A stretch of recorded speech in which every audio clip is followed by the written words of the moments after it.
Hi, welcome to my running channel. My name is Nguyen, and this is the Mango Runner.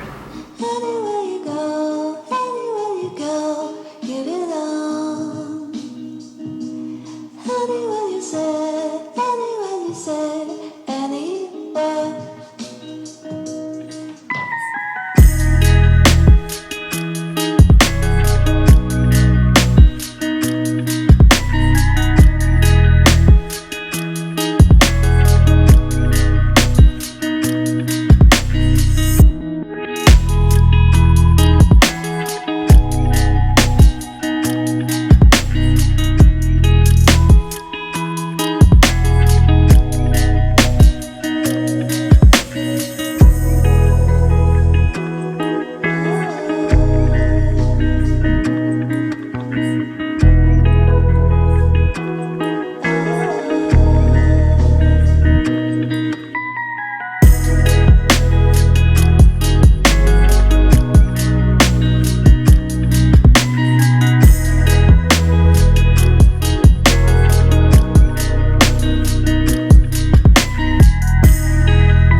So my previous video, I did a video on getting out of bunking or getting back up from lows, and I mentioned a lot of tips that you can get out of bunking.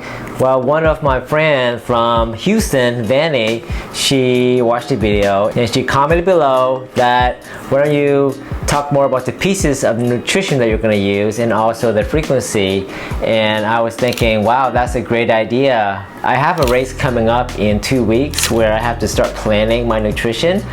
And while I'm doing that, I'm going to show you what I'm going to use in the race as my nutrition, and also what's my interval and frequency throughout the race. So why is nutrition important in an endurance race? I started doing road marathons and I didn't learn about nutrition until my 4th road marathon, and it made a big difference. Now, I wasn't aware of intake. I was running my races and I noticed people were giving out gels or handing out, and I'm like, well, I don't need that, because I grew up from doing 5Ks and 10Ks, and you don't need gels or calorie intake for this type of endurance race because it's fairly short. But when you're going from road marathon all the way up to ultra, depends on how hard, how fast you're going, you're actually burning all the calories that you have, and that's when you bonk. Basically, I learned it the hard way. I pretty much bonk every single time until I started learning about nutrition, and even then still sometimes you bonk, but the more you prepare, it kind of pushes the wall back, and if you do it really well, it kind of pushes the wall back all the way to the end of the finish line, where you would get bonk after the race, not during the race. But in an ultra marathon, because it's so long, it's like 100 miles or 30 hours or 24 hours, chances are you're gonna use all your energy and you're gonna bonk sometime down the road. So if you're doing ultra trail running, especially really long distance, 50 miles or more, and you're new, learn about nutrition, this video is for you. In the last video, I mentioned that how you handle your lows can make or break your race. Well, in a full ultra marathon or even road marathon, how you handle your nutrition can also make or break your race. In this video, I'm going to tell you and show you what I use in the race that I'm planning for in the next 2 weeks, and also the frequency. And that could change in the race, but you got to have a plan going in, and I'll show you exactly what my plan is. And also give you some tips that I learned along the way for the last 4 years I've been doing this. Okay, let's go to number 1, nutrition plans. I always plan for my nutrition, what I'm going to do and use in the race.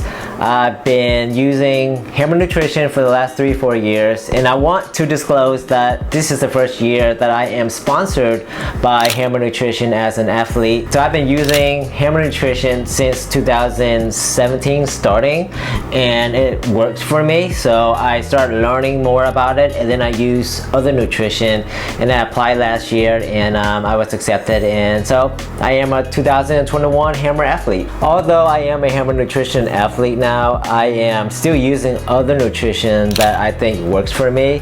Majority of the nutrition is going to be from Hammer supplies, because that's what I used before and that's what I'm used to. You gotta just check out what you do try stuff out and see what works for you, because one brand works for someone doesn't mean it's going to work for other people. For me, I just tried it and it worked for me, so I try it and tweak it to see what works for me throughout the races that I did. Because your body, once it gets to a stress level, certain kind of food doesn't go in, and certain type it just doesn't go down right, and you have to find out what works for you and you use that in the race. Alright, since we got that out of the way, now I'm going to show you what I'm going to use in the race. To start off, my main nutrition, I have a few that I use. I actually use Perpetuum Solids is one. And I can buy like this big box right here, or this big bottle, and I normally put it in like a cap like this that can contain about 6, and I put it in my vest. Now these are chewy and it sticks to your teeth a little bit, so you need to make sure you have water when you take these. I actually don't take these a lot. I take it when I want a different texture go into my mouth, because if I take gels all the time, I start to feel like at a certain point in the race, especially, you know, like after 40 or 50 miles, I do want to change stuff up in my mouth so I have different textures. So this is just one that I take if I want to have like a change in texture of getting calories in me. So this is the Perpetuum Solid. This is the Perpetuum Few, the liquid few, where you would mix it up in your, you know, your water bladder or your bottle that you can drink out of. And it has, the other Perpetuum as well has a little bit of protein. In the race, it actually helps repair yourself, because protein repairs and starts the recovery process. Now this is Heed. This has energy and has electrolytes in there, and it's like 100 calorie per one. And what I do is, normally I would mix these up into like a gallon jar. Now hopefully if the race has these at the aid station, then I'm thankful for that, so I don't have to mix it. But if that's a race that's not sponsored by Hammer, then I have to mix it. I pre-mix it into 1 gallon jugs, and then when I get to a station, I will pour it into my bottles and then move on. It's kind of tougher when it's a point-to-point race, so you don't go to your aid station a lot, but it's a lot easier if you're doing a loop course and you go through it all the time, so you always have your supplies there. And I also use Hammer gels. This is the Montana Huckleberry, or you can see that or not. Probably my favorite flavor, but just like anything, if you eat it too much, you start to feel ugh. So I have a lot of different flavors that I get. For these, I would normally take about 180 to 250 calories per hour. Starting off the race, I would start using these as my main nutrition and then see how it goes. Maybe one loop I will use Heed in a gel. Next loop I use Perpetuum in a gel. Next loop maybe I use Heed with a solid Perpetuum. So you can mix and match, but the total calorie intake is roughly about 180 to 250 per hour. Depending on the weather and how much you sweat, I always bring electrolyte pills, and these I got from Hammer, and they're called Endurelite Extreme. You don't have to get the Extreme unless you sweat a lot and you have a lot of salt coming out. It was the only one that was there, and I just bought it.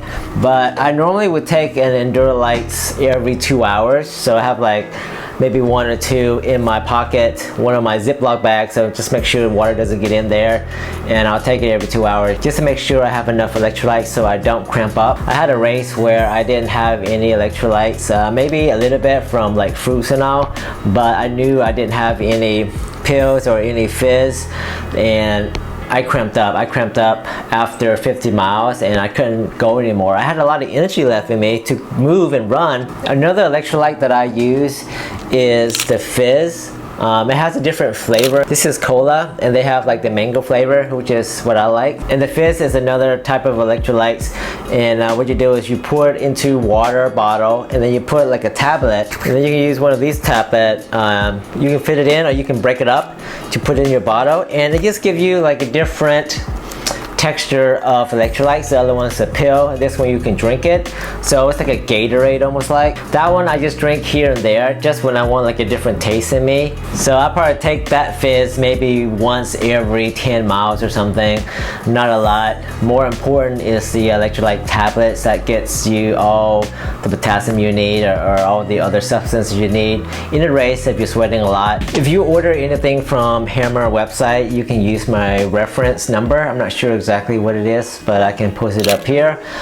If it is your first order, you get 15% off. Another thing that I actually do probably every 15 miles, I used to do it every 20 miles, is drink a protein shake.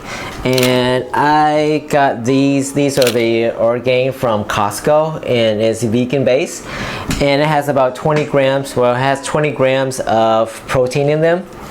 And it helps with recovery, really. It helps me with the more protein I have in the race or after the race, it just helps with recovery a lot faster than not taking any.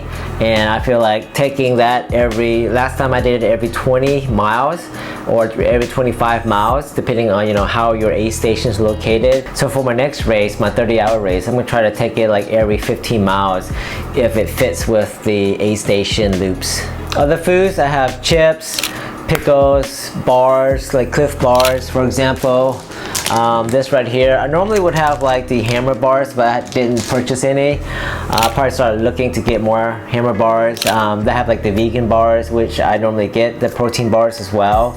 And if you're gonna get the protein bars that you eat, you can replace that. For me, instead of taking like a protein shake, if I eat like 1 bar or 2 bar, depending how much protein's in there, so you can kind of just flip-flop the two. All right, one important thing that I didn't mention is Coca-Cola. This bottle has 100 calories and it has 28 grams of sugar, so it's a lot of sugar. I don't drink sodas, but when I drink soda like this, it gives me a sugar rush, and I think that's what happens for most people if they're getting bunked or they're just really out of it.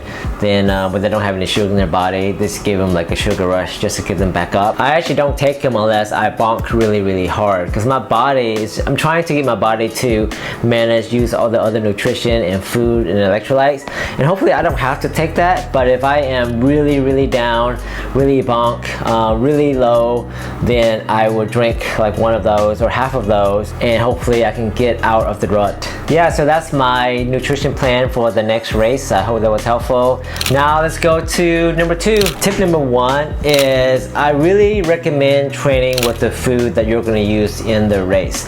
And I know a lot of time in your training, if you're really fit, in a 15-mile or 20-mile run or jog or hiking, you might not need the food because your body's using a lot of the fat, but it's good to take the nutrition at the interval that you're gonna take in the race, just to get your body used to it. If you don't try the food in the training, you can get an upset stomach with that food in the race, and you train really hard for your race, month or years, so you don't want to just go there and mess up the race just because of nutrition. When you go out there for long training runs, use or train with the nutrition that you're going to use in the race. Tip number 2 is, I know there's a lot of food at the race, but if you don't eat that food before and in your training, try not to eat it in the race. Try not to eat new things in the race, because you don't know how it's gonna feel. And if you get an upset stomach in a race, a lot of times you're done. Some people might get out of it, it may take some hours or 30 minutes or longer just to get back on track, their digestive system. But some that throw up, they feel so bad, they lose all their electrolytes, all their calories, and they just throw in the towel. My third tip is to stick with your nutrition plan, because I know a lot of times when you're in a race, you feel really good in the beginning because you taper for the last 2 or 3 weeks for this run, and you're out there and you're running and you hyped up, you feel like you can go on forever. You don't need nutrition. But if your plan is to take a nutrition a certain amount every hour, well, you want to take it earlier on and not wait till halfway or towards the end when it's already too late. Because in an ultra marathon, like 24 hours or 100 miles, you're gonna run and use all of the calories that you have in your body.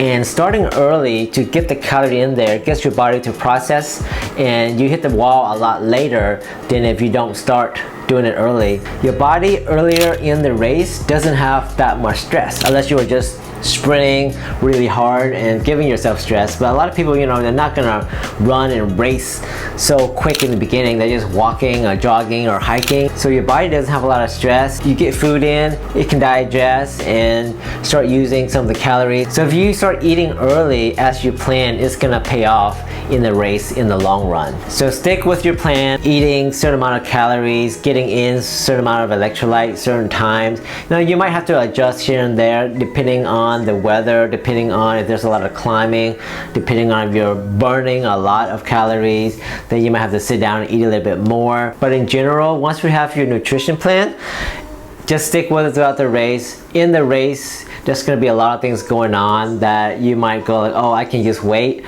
but that's a big mistake, because once you pass like a certain threshold and your body is stressed and it's not getting food in or it's not keeping food in, and that's when you're gonna start to hit your lows. So get your nutrition in from the beginning, the middle, and towards the end. Even though if you don't feel like it, just get it in.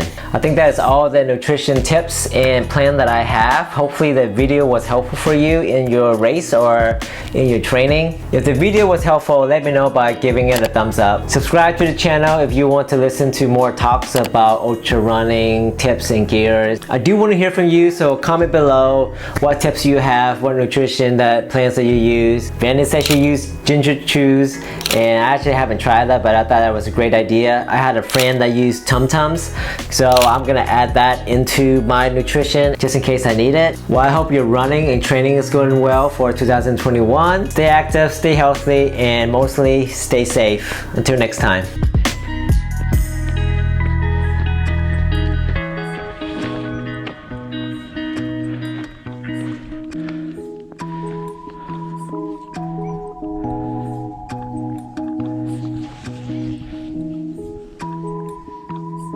Me and Tim, closer to Pinnacle Mountain. Get up there.